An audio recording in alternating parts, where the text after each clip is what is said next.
a juventude,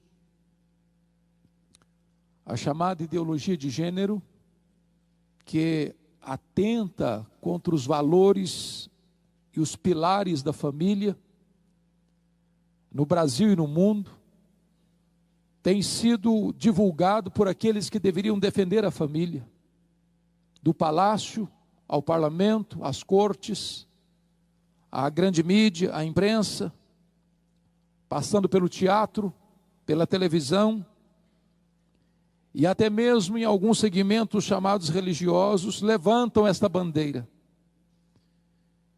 E nesse cenário cinzento, nesse cenário de opressão, nesse cenário de perseguição cruel, às vezes declarado, às vezes velado à família, reunir homens e mulheres de todos os quadrantes dessa nação, para pensar na família, para investir na família, para investir nas crianças, é um brado de esperança que ecoa da nossa alma nesta noite. Por isso eu gostaria de conversar um pouco com vocês sobre a necessidade imperativa de nós pais, de nós professores, de nós líderes, de nós pastores e missionários, a investirmos nas futuras gerações. E eu quero ler com vocês o texto bíblico que está em 2 Reis, capítulo 20. Abra, por favor, comigo. 2 Reis, capítulo 20. Esse texto traz um registro, um relato da vida de um homem de Deus, que vai lançar luz sobre o tema que vamos tratar nesta noite. 2 Reis, capítulo 20, até o versículo 11. Naqueles dias, Ezequias adoeceu de uma enfermidade mortal.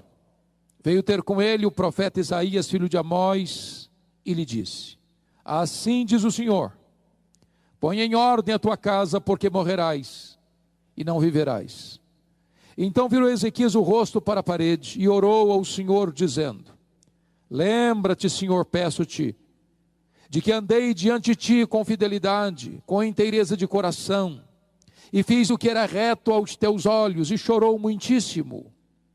Antes que Isaías tivesse saído da parte central da cidade, veio a ele a palavra do Senhor, dizendo: volta e diz a Ezequias, príncipe do meu povo: assim diz o Senhor, o Deus de Davi teu pai, ouvi a tua oração, e vi as tuas lágrimas, e eis que eu te curarei. Ao terceiro dia subirás à casa do Senhor. Acrescentarei aos teus dias 15 anos, e das mãos do rei da Síria te livrarei, a ti e a esta cidade, e defenderei essa cidade por amor de mim, e por amor de Davi meu servo. Disse mais Isaías: tomai uma pasta de figos. Tomaram-na e a puseram sobre a úlcera, e ele recuperou a saúde. Ezequias disse a Isaías: qual será o sinal de que o Senhor me curará, e de que ao terceiro dia subirei à casa do Senhor? Respondeu Isaías: ser-te-á isto da parte do Senhor como sinal de que ele cumprirá a palavra que disse: adiantar-se-á a sombra 10 graus, ou retrocederá? Então disse Ezequias: é fácil que a sombra adiante 10 graus, tal porém não aconteça, antes retroceda 10 graus. Então o profeta Isaías clamou ao Senhor, e fez retroceder 10 graus a sombra lançada pelo sol declinante no relógio de Acás. Amém. Irmãos e irmãs, o rei Ezequias começa a reinar, diz a Bíblia, com 25 anos de idade. Ele reinou 29 anos em Judá, e morre, portanto, com 54 anos. Ele era filho do rei Acás, um dos homens mais perversos, mais cruéis, um homem feiticeiro, um homem idólatra, um homem assassino, um homem que perverteu a sua cidade e contaminou a religião de Israel. Acás infestou Judá com ídolos pagãos, levantou altares a deuses estrangeiros. Acais poluiu a casa de Deus com idolatria, a ponto de fechar por completo a casa de Deus. O que eu acho curioso é que Ezequias nasce neste lar onde não tem exemplo. Ele tem um pai que é um homem cruel, é um homem feiticeiro, é um homem idólatra, é um homem sanguinário, mas ele escolhe ser diferente.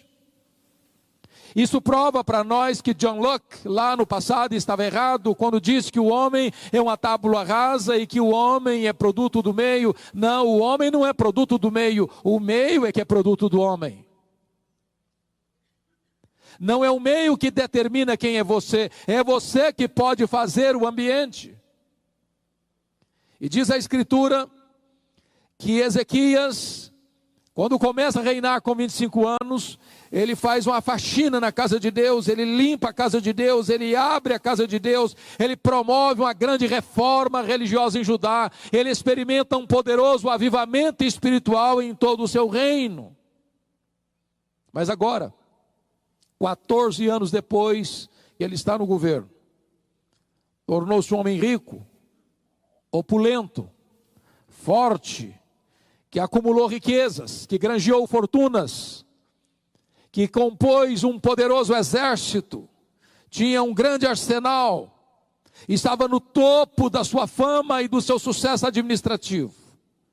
Quando ele vai enfrentar dois gravíssimos problemas, um problema externo, ele é cercado, Jerusalém é entrincheirada pela Assíria, o rei da Síria, o maior império da época, que no seu governo já tinha levado para o cativeiro a cidade de Samaria e o reino do norte. Agora o rei da Síria cerca Jerusalém e manda um recado cheio de afrontas para Ezequias: renda-se, capitule-se, porque nenhum Deus pode livrar você da minha mão. Se não bastasse esse problema externo tão grave, Ezequias enfrenta um segundo problema. Ele contrai uma úlcera, e o seu dinheiro, e o seu poder político, e a sua influência de governo, e nada daquilo que ele havia granjeado pôde livrá-lo da sua enfermidade. Era uma enfermidade mortal. E é nessa conjuntura que diz a Bíblia que o profeta Isaías é escalado para ir ao palácio e lhe dar uma mensagem, um recado urgente da parte de Deus. E o recado era este: põe em ordem a tua casa, porque morrerás e não viverás. Não foi um conselho, foi uma ordem peremptória e decisiva. O rei está agora não apenas entrincheirado por problemas insolúveis na perspectiva humana, mas está com a sentença de morte lavrada sobre a sua vida e da parte do próprio Deus. Só sobrou para o rei uma parede, e para a parede ele se voltou, e ele orou fervorosamente, e ele chorou abundantemente, e Deus respondeu a oração dele rapidamente. O profeta não tinha saído da cidade ainda, quando Deus se volta para ele e diz: Isaías, volta lá a Ezequias, príncipe do meu povo, e diz para ele que eu ouvi a sua oração, que eu vi as suas lágrimas, que eu libertarei Jerusalém do poder da Síria, e que eu o curarei da sua enfermidade, e no terceiro dia ele subirá à casa de Deus. Quando Ezequias recebe de volta o profeta Isaías, trazendo-lhe estas boas novas, Ezequias pergunta para Isaías: qual é a evidência que eu tenho de que Deus vai me curar e de que Deus vai libertar Jerusalém do poder da Síria? E o profeta pergunta para ele: o que é que você quer? Que a sombra do relógio de Acaz avance 10 graus ou retroceda 10 graus? E o rei pensou: já que é para Deus fazer um milagre, eu quero um milagre maior. Porque andar para frente, todo relógio anda. Mas dar marcha ré, você ainda não viu o relógio dar marcha ré. Então ele pensou: já que Deus vai fazer um milagre, que retroceda 10 graus. E Deus interfere na estrutura do universo, para atender a oração do profeta Isaías, para dar respostas milagrosas ao rei Ezequias. Um grande milagre. uma cura extraordinária, um livramento extraordinário. Esta notícia foi tão retumbante que reverbera para fora do território de Israel, transpira para além dos limites da nação. E o que vai acontecer? Qual foi a reação do rei diante desse milagre? Eu queria que você brevemente fosse comigo para o texto paralelo deste, 2 Crônicas 32, para nós vermos como é que Ezequias reagiu diante desse grande milagre. Porque esta informação está lá e não aqui em Reis. O registro de Crônicas é mais curto, mais lacônico que o de Reis, mas nos dá essa informação. Prestem bem atenção, versos 24 e 25 de 2 Crônicas 32. Naqueles dias adoeceu Ezequias mortalmente. Então orou o Senhor, que lhe falou e lhe deu um sinal. Mas não correspondeu Ezequias aos benefícios que lhe foram feitos, pois o seu coração se exaltou, pelo que houve ira contra ele e contra Judá e Jerusalém. Preste atenção, irmãos, que esse homem era um homem de Deus.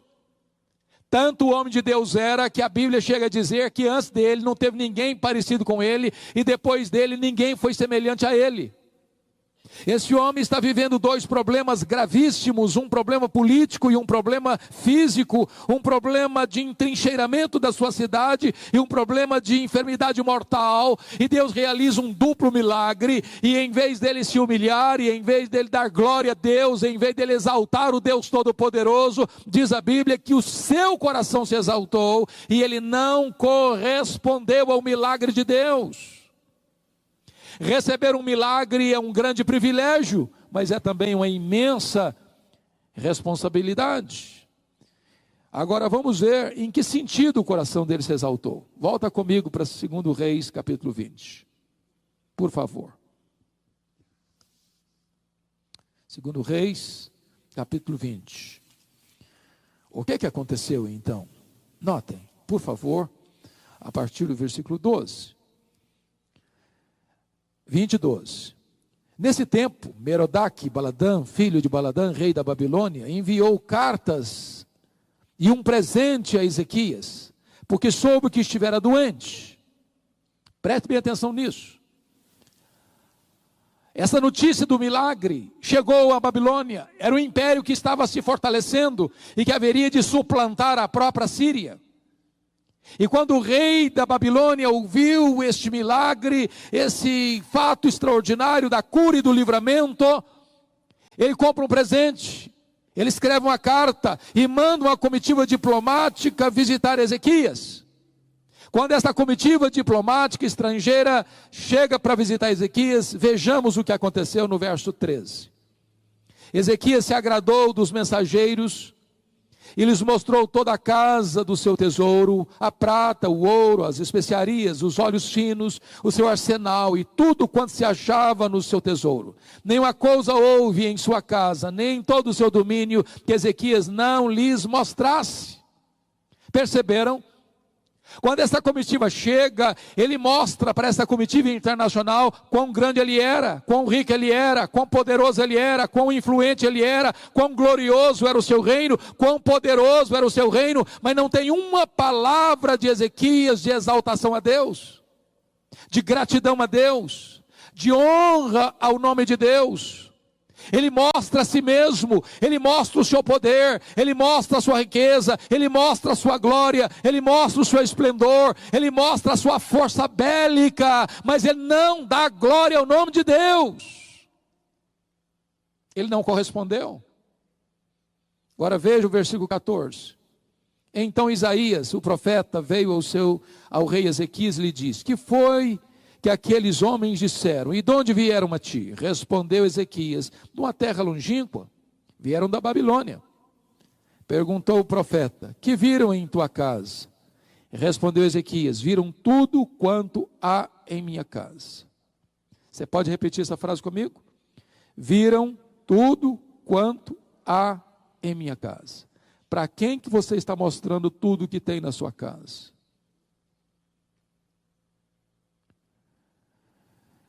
E diz a Escritura que quando o rei disse isso, respondeu Ezequias: viram tudo quanto há em minha casa, coisa nenhuma há nos meus tesouros que eu não lhes mostrasse. Agora veja a resposta do profeta. Então disse Isaías a Ezequias: ouve a palavra do Senhor.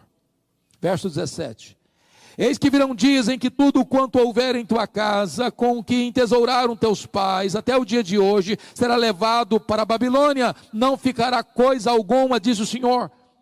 Então olhe bem, ele mostrou o seu poder, a sua riqueza, o seu sucesso, a sua glória, a glória do seu reino, e agora o profeta está dizendo: pois bem, você se exaltou por causa do seu dinheiro, você se exaltou por causa da sua fortuna, da sua riqueza, do seu poder, pois essa Babilônia, daqui a alguns anos virá, e vai saquear tudo, e vai rapinar tudo, e vai tudo embora, não vai ficar mais nada. O que você ajuntou, o que os seus pais ajuntaram, tudo isso vai ser levado embora para essa Babilônia.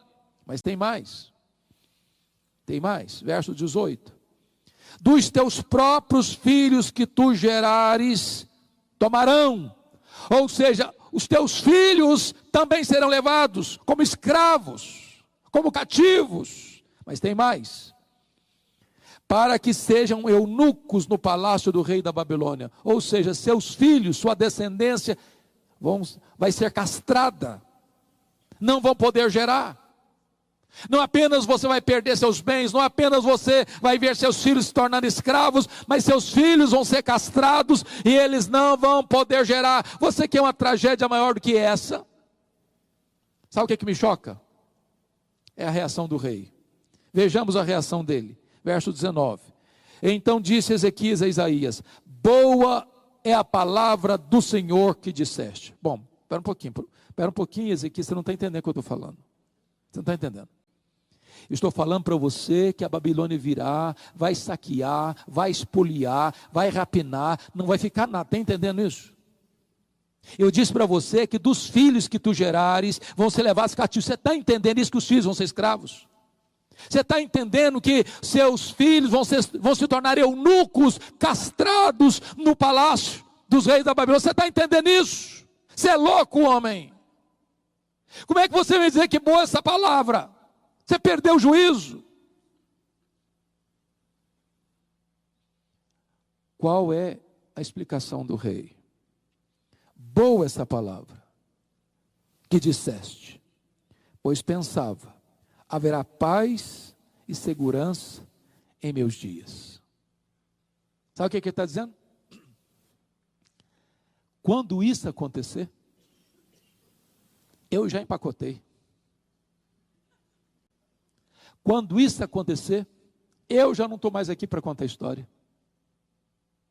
Depois que eu morrer, desculpem da expressão, eu não estou nem aí mais para as futuras gerações. Eu me importo comigo, só comigo. Que os outros se danem, que os filhos, que os netos, que os bisnetos, que as futuras gerações se danem. Eu estou somente preocupado comigo. Eu, pelo menos, vou morrer em paz. Lamentável. Profundamente lamentável. Porque a única ordem que Deus deu a Ezequias foi esta: põe em ordem a tua casa. Você e eu não estamos preparados para viver, nem para morrer, se a nossa casa não estiver em ordem. Deus não mandou Ezequias botar em ordem a vida dele, Deus mandou Ezequias botar em ordem a casa dele. Porque Deus não está interessado apenas na sua vida, Deus está interessado também na sua descendência, Deus está interessado também nos seus filhos, nos seus netos, nas futuras gerações.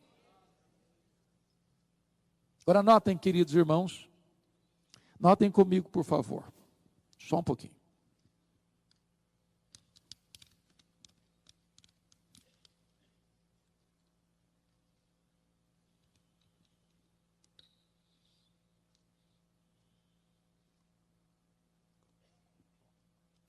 Notem comigo, por gentileza, o que aconteceu no capítulo 20, versículo 21. Descansou Ezequias com seus pais, e Manassés, seu filho, reinou em seu lugar. Capítulo 21. Tinha Manassés 12 anos de idade, quando começou a reinar, e reinou 55 anos em Jerusalém. Quantos anos Deus deu a mais a Ezequias? 15 anos. Com que idade Manassés começou a reinar? 12 anos. Qual a conclusão que vocês chegaram? 3 anos depois da cura de Ezequias, nasceu Manassés. Agora pensem comigo. A ordem que Deus havia dado para ele foi esta: põe em ordem a tua casa.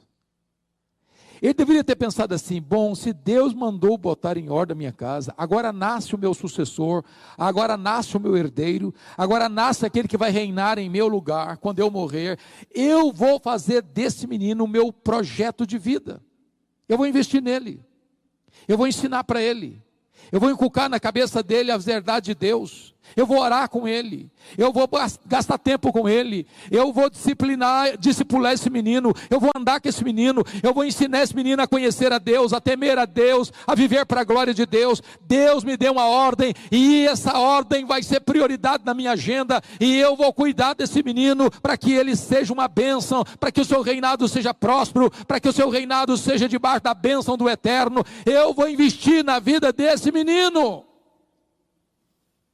Mas quem foi Manassés? Confira comigo, versículo 2: fez Manassés o que era mal perante o Senhor, segundo as abominações dos gentios que o Senhor expulsara das suas possessões, de diante dos filhos de Israel, pois tornou a edificar os altos que Ezequias seu pai havia destruído, levantou altares a Baal, fez um poste ídolo, como o que fizera Acabe, rei de Israel, e se prostrou diante de todo o exército dos céus e o serviu. Edificou altares na casa do Senhor, da qual o Senhor tinha dito: em Jerusalém porei o meu nome. Também edificou altares a todo o exército dos céus, nos 2 átrios da casa do Senhor. Olha o verso 6: queimou a seu filho como sacrifício, adivinhava pelas nuvens, era agoureiro, tratava com médios e feiticeiros, prosseguiu em fazer o que era mal perante o Senhor, para o provocar a ira. Qual a sensação que eu tenho? É que esse homem era o homem mais endemoniado da história. Foi o pior rei de Judá. Esse homem foi um monstro. Olhe comigo o verso 16: além disso, Manassés derramou muitíssimo sangue inocente, até encher Jerusalém de um a outro extremo. Ele era um assassino perverso, ele era um ditador cruel, ele era um homem vil, ele era um idólatra, ele era um feiticeiro, ele era um assassino, ele era um pervertido, ele mandou queimar seus próprios filhos, ele era agoureiro, ele era feiticeiro. Esse homem era terrível. Dá a impressão que ele tinha bronca do seu pai, porque tudo que o pai fez, ele desfez. Tudo que o seu pai gostou, ele odiou. Tudo que o seu pai odiou, ele gostou. Ele foi o pai pelo avesso. Por que isso? Exatamente porque Ezequias não pôs em ordem a sua casa. Ezequias não levou a sério esta ordem divina. O transtorno terrível que se abateu sobre Jerusalém e Judá foi responsabilidade de um homem que, ouvindo uma ordem de Deus, não obedeceu. Ponha em ordem a tua casa. Aliás, o profeta que foi o mensageiro de Deus ao seu pai, Ezequias, diz a história que foi Manassés quem mandou serrar o profeta Isaías ao meio. Os anos se passaram, a profecia de Isaías se cumpre, a Babilônia se fortaleceu, a Babilônia dominou a Síria, a Babilônia se transforma no maior império do mundo de sua época, e agora a Babilônia vem a Jerusalém e entrincheira Jerusalém. E agora a Bíblia vai relatar esse fato. Você pode ler isso no livro de Lamentações de Jeremias. A cidade ficou cercada, ninguém entrava, ninguém saía. A fome, a sede, a doença, o desespero, a ponto de dizer, diz a Bíblia, que as mães comiam os cadáveres de seus próprios filhos. A ponto da Bíblia dizer que mais felizes foram os que morreram à espada dos que os que morreram de fome dentro das muralhas. E então, quando Jerusalém não podia mais resistir, Nabucodonosor entrou na cidade, arrasou a cidade, destruiu os muros da cidade, destruiu o templo de Salomão e fez uma carnificina na cidade, e pisando crianças e velhos como lama nas ruas, e levando o povo para o cativeiro. Agora notem comigo, por favor, vá comigo para Jeremias, capítulo 15, para você entender a gravidade disso. Por favor, Jeremias 15. Disse-me, porém, o Senhor, verso 1, ainda que Moisés e Samuel se pusessem diante de mim, meu coração não se inclinaria para este povo. Lança-os diante de mim e saiam. Quando te perguntarem para onde iremos, dir-lhes-ás, assim diz o Senhor, o que é para a morte, o que é para a espada, o que é para a fome, o que é para o cativeiro, porque eu os punirei com 4 sortes de castigos, diz o Senhor, com a espada para matar, com cães para os arrastarem, com as aves dos céus e as feras do campo para os devorarem e destruírem. Por favor, notem o versículo 4. Entregá-los-ei para que seja um espetáculo horrendo para todos os reinos da terra, por causa de Manassés, filho de Ezequias, rei de Judá, por tudo quanto fez em Jerusalém. Conclusão. Sabe onde nasceu o amargo cativeiro da Babilônia? Com milhares de pessoas mortas, terras espoliadas, casas saqueadas, crianças e velhos massacrados, jovens feitos escravos e eunucos. Onde nasceu o cativeiro da Babilônia? Nasceu dentro da casa do rei Ezequias. A casa do rei Ezequias foi o ventre, foi o útero que gestou o cativeiro da Babilônia. Por quê, irmãos? Porque tamanha tragédia desaba sobre uma nação, porque um homem se recusou a colocar em ordem a sua casa, não investindo nas futuras gerações. Alguém já disse que Davi salvou o mundo e perdeu a sua família. Alguém já disse que Noé perdeu o mundo e salvou a sua família. Talvez o projeto de Deus é que o mundo seja alcançado através da nossa família. Eu vejo na Escritura que Deus tem um projeto para cada um de nós. O grande projeto de Deus na vida de Moisés era libertar o povo da escravidão do Egito. O grande projeto de Deus na vida de Josué era introduzir o povo na terra prometida.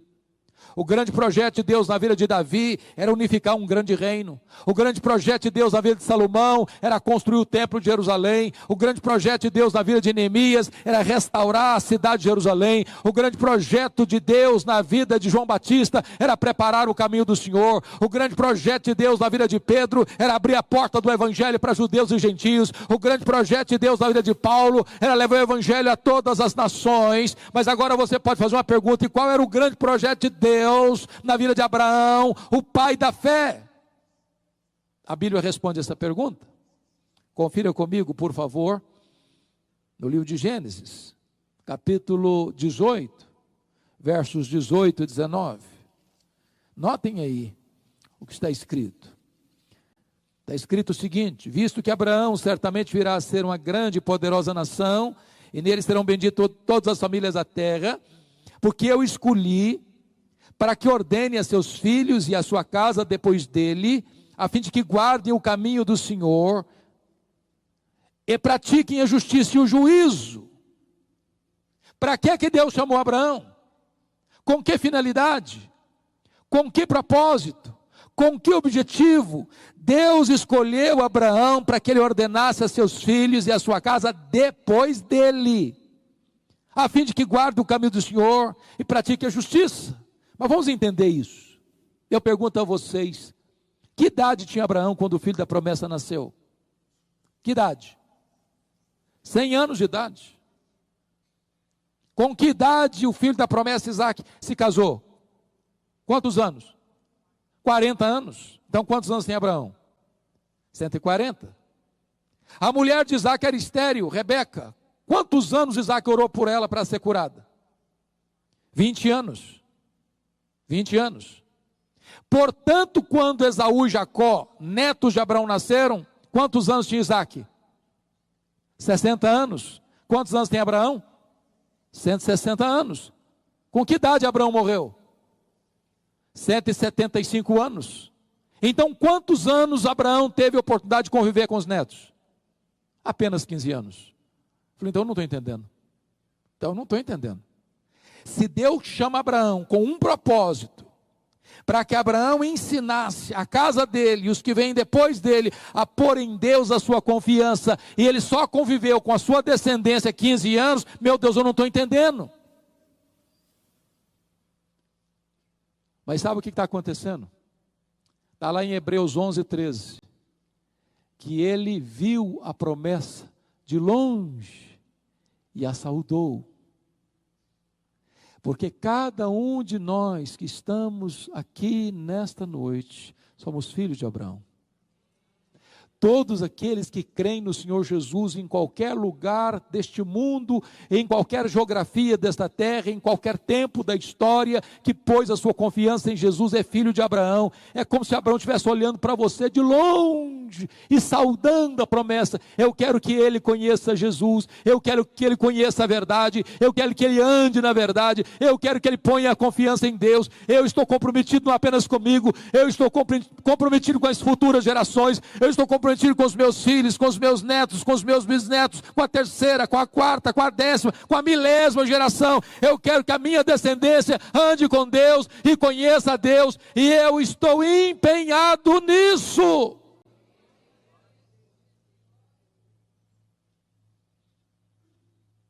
É necessário investir nas futuras gerações. E é curioso que a aliança que Deus firma com Abraão é a circuncisão, que é uma incisão no corpo masculino, no seu órgão reprodutor, para que toda criança que nascesse, essa marca ficasse lá, para que essa criança pudesse entender: eu pertenço a Deus, meus pais têm uma aliança com Deus, a minha casa pertence a Deus, a minha descendência tem uma aliança com Deus, e o meu projeto é que a minha descendência ponha em Deus a sua confiança. Irmãos amados, eu fico olhando para a Bíblia e vejo alguns homens extraordinários, e um deles é Samuel. Samuel exerceu uma tríplice função na sua nação. Ele foi profeta, ele foi sacerdote, ele foi juiz. Ele exerceu um papel político e um papel espiritual. Ele começa cedo, seu nascimento foi um milagre, sua vida foi um portento. E diz a Bíblia que ele já está velho, coberto de cãs, já está se aposentando.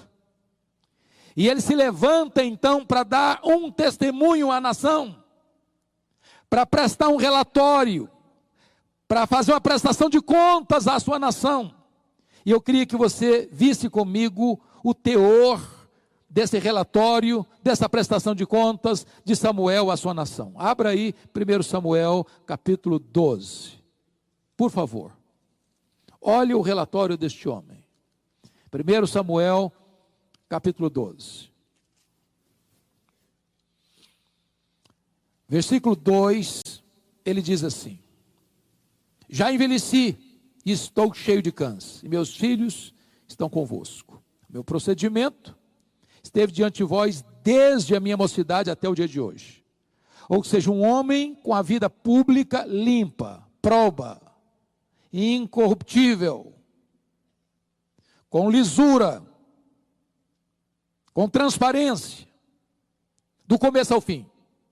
Verso 3: eis-me aqui, testemunhai contra mim perante o Senhor e perante o seu ungido, de quem tomei o boi, de quem tomei o jumento, a quem defraudei, a quem oprimi, e das mãos de quem aceitei de suborno, para encobrir com ele os meus olhos, e vô-lo restituirei.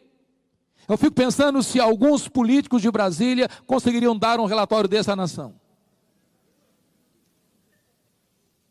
Homem honesto, que lida com muito dinheiro, mas não toma um centavo do que não é seu. Um homem que administra o seu país, mas ninguém pode acusá-lo de ter fraudado ninguém, de ter corrompido ninguém, de ter recebido suborno de ninguém. E ele chama a nação para confrontá-lo. Qual a resposta da nação? Olha aí, por favor. Versículo de número 4. Então responderam: em nada nos defraudaste, nem nos oprimiste, nem tomaste coisa alguma das mãos de ninguém. E ele lhes disse então: o Senhor é testemunha contra vós outros, e o seu ungido é hoje testemunha de que nada tens achado nas minhas mãos. E o povo confirmou: Deus é testemunha. Vocês, amém. E vocês dizem: assim que eu quero fechar as cortinas da minha vida. Porém, entretanto, todavia, entre mentes, algo não aconteceu bem na vida desse homem. Quer ver? Vá para o capítulo 8 comigo, desse mesmo livro. Capítulo 8 não é mais Samuel prestando um relatório à nação, mas o capítulo 8 são os anciãos de Israel, os líderes da nação, indo a Samuel para confrontá-lo. Veja comigo, capítulo 8, versículo 1. Então Samuel, tendo Samuel envelhecido, constituiu seus filhos por juízes sobre Israel. Alguma coisa estranha aqui? Notaram alguma coisa diferente aqui? Eu pergunto a vocês, quem constituía juiz em Israel? Quem? Deus. Samuel está constituindo seus filhos como juízes sobre Israel. Está sentindo o cheiro de nepotismo aqui? Irmãos, essa cultura ainda existe hoje,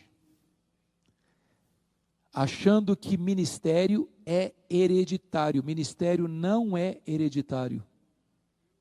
Não é porque o pai é pastor que o filho tem que ser pastor. Você só pode ser pastor se Deus chamar você para o ministério. Samuel comete um grande erro na sua vida em constituir seus filhos como juízes. Deus não havia feito isso. Ele pulou na frente de Deus. Ele usurpou um direito inalienável do próprio Deus.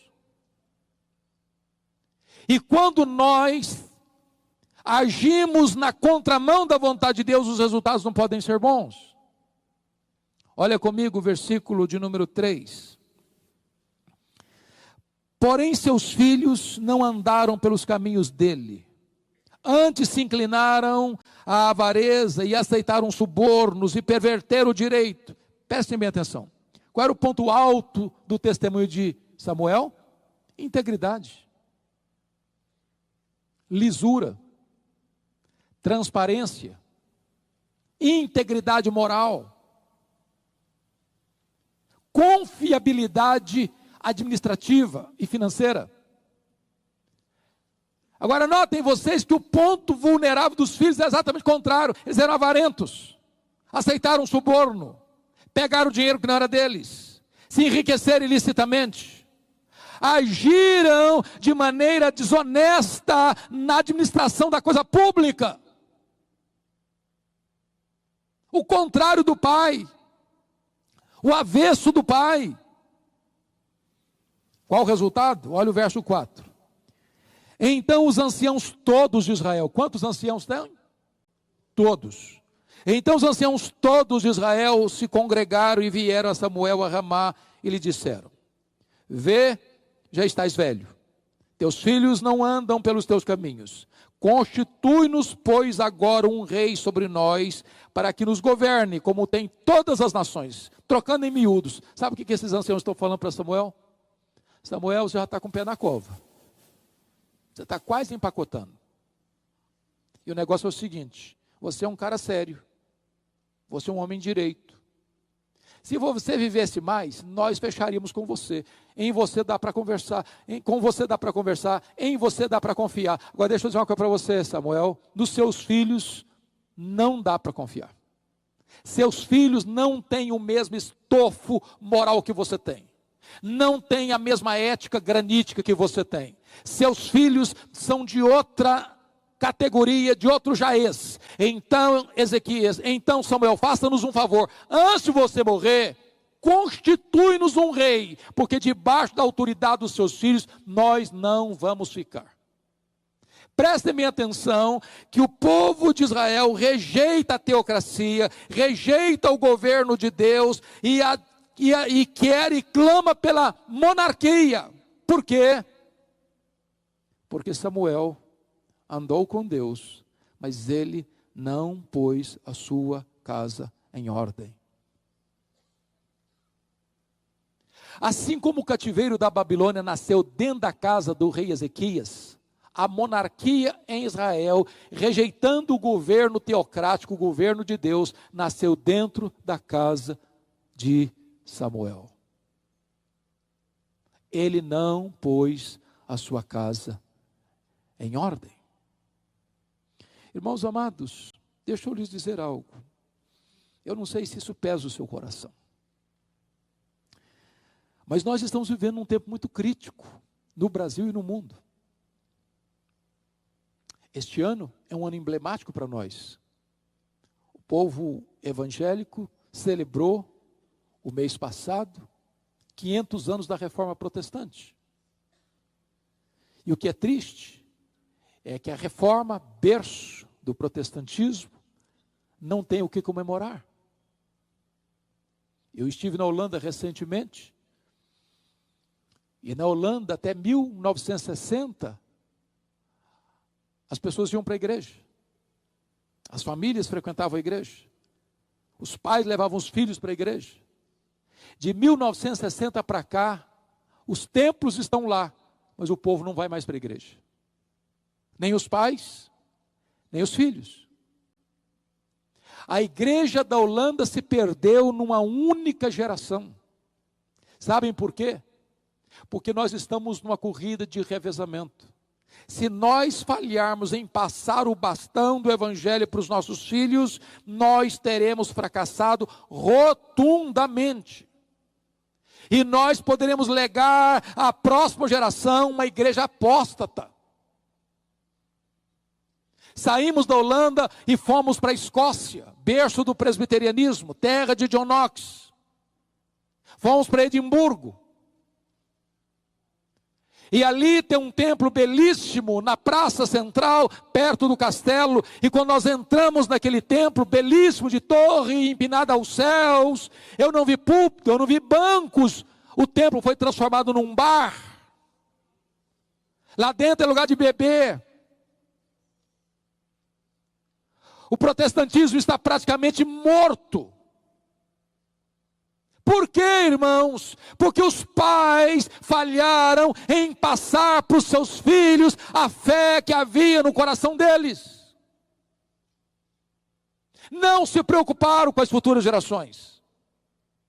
Nós saímos dali e fomos para a Inglaterra dos grandes avivamentos, a Inglaterra de John Wesley, a Inglaterra de George Whitefield, a Inglaterra de William Carey, a Inglaterra de William Wilberforce, a Inglaterra de John Charles Ryle, a Inglaterra de Charles Haddon Spurgeon, a Inglaterra de Mark Lloyd Jones, a Inglaterra de John Stott. Hoje a Inglaterra é conhecido como o país de Richard Dawkins, o patrono dos ateus.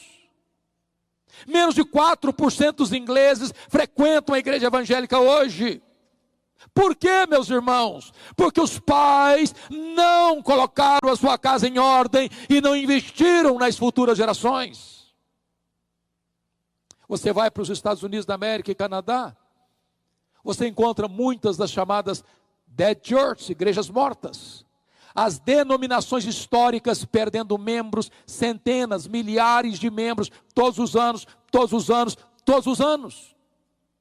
Seminários que formaram teólogos, missionários, pastores para o mundo, tomados de assalto pelos liberais, está produzindo ceticismo. Eu preguei há 2 anos num congresso em Nova York, e após aquela conferência eu fui pregar numa igreja Assembleia de Deus, E enquanto o pastor me levava do hotel ao templo, meia hora de carro, ele me mostrou 11 templos fechados, que estavam sendo vendidos, porque não tinha mais gente para frequentar. Por que, irmãos? Você entra numa igreja e às vezes você vê um gato pingado de cabeças brancas, porque os jovens não estão mais na igreja. E por que não estão mais na igreja? Porque os pais não inculcaram na mente de seus filhos essas verdades benditas. Porque eles não colocaram a sua casa em ordem, porque eles não investiram nas futuras gerações. E eu posso lhes garantir, irmãos, que você precisa de apenas 3 gerações para chegar a um processo de apostasia. Aquela geração que nasceu no Egito, morreu no deserto. A segunda geração que nasceu no deserto, entrou na terra prometida. A terceira geração que nasceu na terra prometida, diz a Bíblia, não conhecia Deus mais. Sabe qual a conclusão que eu chego? Parece que os nossos avós foram mais crentes do que os nossos pais. Parece-nos que os nossos pais foram ou são mais crentes do que nós. Parece-nos que nós estamos sendo mais crentes do que os nossos filhos. Se Deus não tiver misericórdia, os nossos netos poderão herdar uma igreja apática, fria ou até apóstata. É hora de nós acordarmos, irmãos, porque o inferno está vivo e ativo, querendo capturar os nossos filhos. A ideologia de gênero, patrocinada tantas vezes por verbas de impostos nossos, patrocinado pelo governo, nos mais diversos segmentos da sociedade, estão botando cartilhas, ensinando os nossos filhos pelo avesso, a destruírem os valores centrais da família, a minar os alicerces básicos do casamento e da família. O teatro está querendo destruir os nossos filhos, a televisão está querendo destruir os nossos filhos, as telenovelas estão querendo destruir os nossos filhos, todos os programas deste mundo visam destruir a família, e nós, até quando vamos dormir o sono da morte? É hora de investir nas futuras gerações.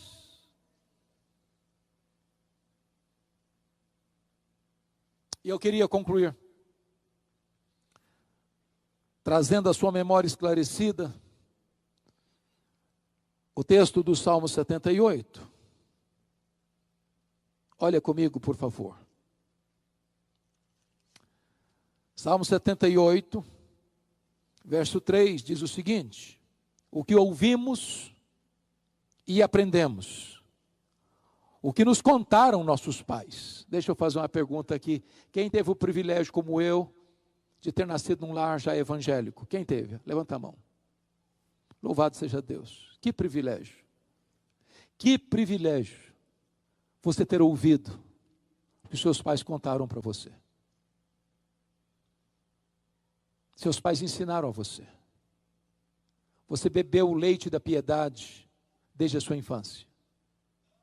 Agora notem isso, privilégio implica numa promessa.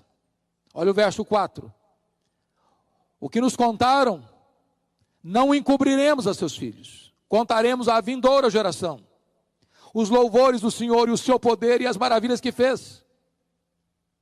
Ô irmãos, nós estamos vivendo uma geração do reino da tecnologia, dos milagres da comunicação. Quanto mais afortunada é a família, mais silêncio prevalece dentro da família. Cada um tem seu quarto, e no seu quarto tem o seu quartel-general.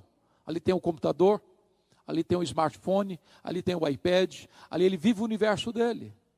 Eu conheço famílias cristãs que chamam um ao outro para jantar ou para almoçar, para tomar um café pelo WhatsApp, porque não tem mais diálogo. Você vai para um restaurante, tem 5 pessoas ao redor da mesa, ninguém bate papo mais, ninguém conversa mais, ninguém olha nos olhos mais, manda recado um para o outro na mesa pelo WhatsApp. Você chega numa família para fazer uma visita pastoral e cada um está no seu smartphone.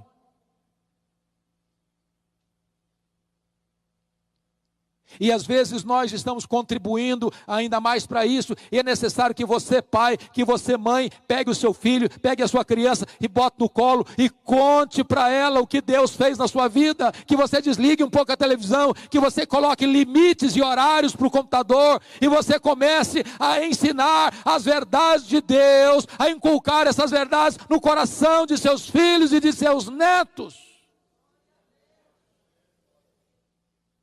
Se nós falharmos, irmãos, as futuras gerações podem pagar um preço muito alto. Esta onda de secularismo, irmãos, está tomando a igreja. Que destruiu a igreja na América do Norte, que está destruindo ainda hoje, que está devastando a igreja na Europa, está chegando aqui também. A secularização. E o que é secularização, irmãos? É a ideia de que nós podemos ser crentes e mundanos ao mesmo tempo. Há poucos dias, um presbítero me disse assim: eu preciso sair mais cedo da reunião, porque eu tenho que buscar minha filha 3 horas da manhã na balada. Falei: aonde você vai buscar sua filha? Na balada, qual o problema? Já virou natural isso. A moçada sair da balada para a reunião de oração, e da reunião de oração para a balada. Nós estamos nos amoldando ao mundo, nós estamos nos aculturando ao mundo, nós estamos nos secularizando. Eu tenho como pastor ficado aflito, sabe uma coisa?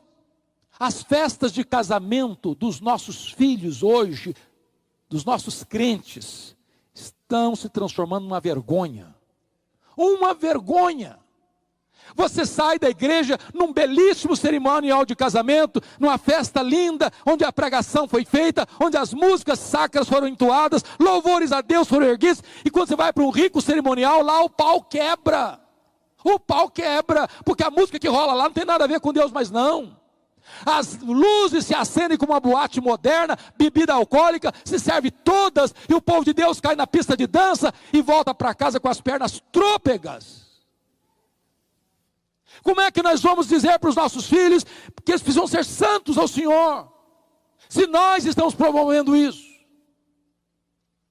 Ou nós botamos o pé no freio, irmãos, e começamos a pensar que a delícia da vida, que o prazer da vida, que a alegria da vida, que a plena felicidade da vida não está na boate, não está no teatro, não está nas festas mundanas, não está na bebedeira, não está nas baladas, está na presença de Deus, porque é só na presença de Deus que tem plenitude de alegria.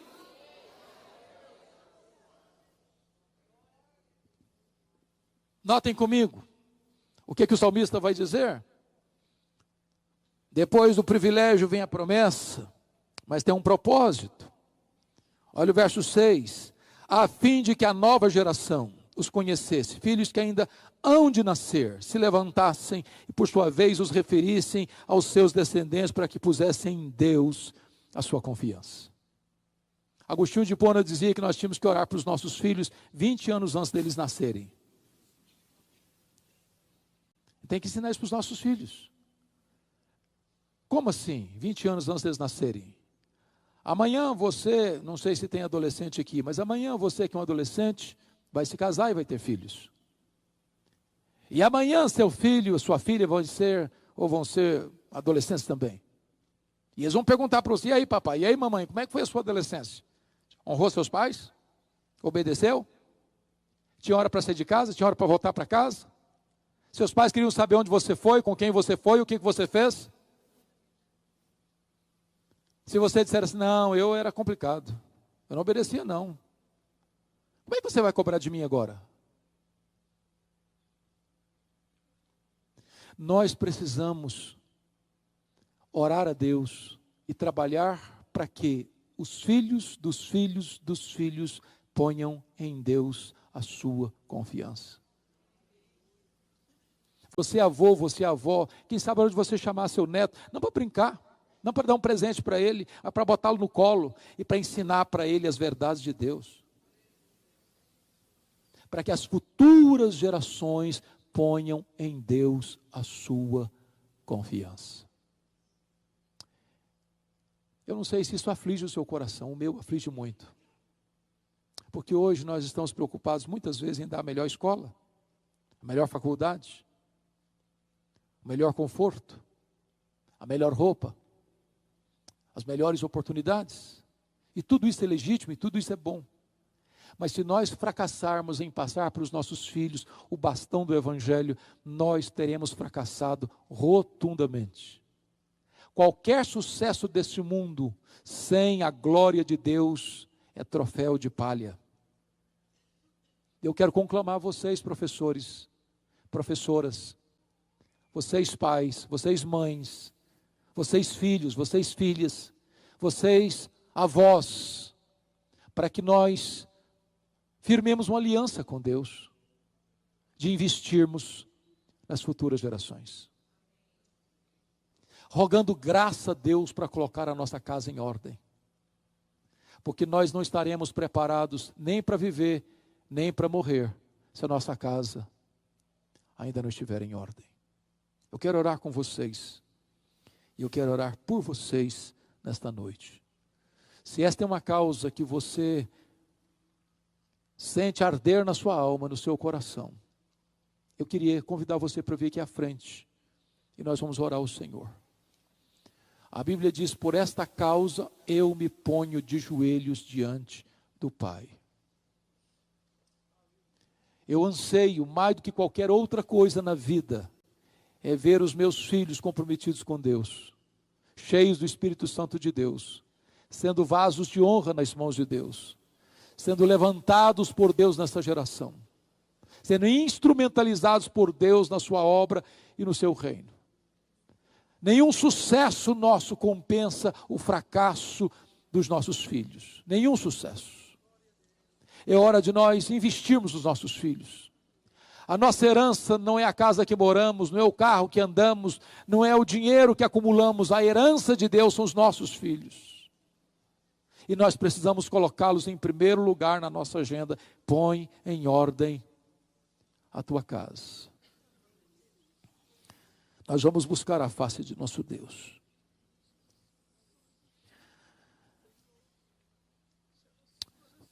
Senhor Deus, Rei da glória, aqui está o teu povo, aqui estão homens e mulheres que tu separaste para um glorioso trabalho de evangelização e de ensino às crianças. Mas aqui também estão pais, mães, avós, tios, tias, irmãos e irmãs. E o que nós pedimos nesta noite, Senhor, é que tu abras os olhos da nossa alma, para vermos que nós estamos numa guerra terrível, infernal, onde há muita orquestração ao redor dos nossos filhos, para seduzi-los, para atraí-los, para dividir o coração deles, para secar a alma deles, para cegar o entendimento deles, para tirar deles qualquer sensibilidade espiritual. Livra os nossos filhos, Senhor, do laço do passarinheiro. Livra os nossos filhos dos traficantes. Livra os nossos filhos do homem mau, do homem violento. Livra os nossos filhos do alcoolismo. Livra os nossos filhos, meu Deus, do sexo livre e irresponsável. Livra os nossos filhos, meu Deus, da incredulidade. Livra os nossos filhos da ansiedade, da depressão, da obra terrível e perigosa de Satanás. Guarda os nossos filhos, guarda a mente deles, guarda o coração deles, guarda os pés deles, em nome de Jesus. Os nossos filhos são teus, Senhor. Eles são herança tua. Nós não os geramos para a morte, nós não os geramos para o cativeiro, nós não geramos filhos para povoar o inferno. Tem misericórdia de nós. Oh, meu Deus, cobre a nossa casa com o sangue do Cordeiro.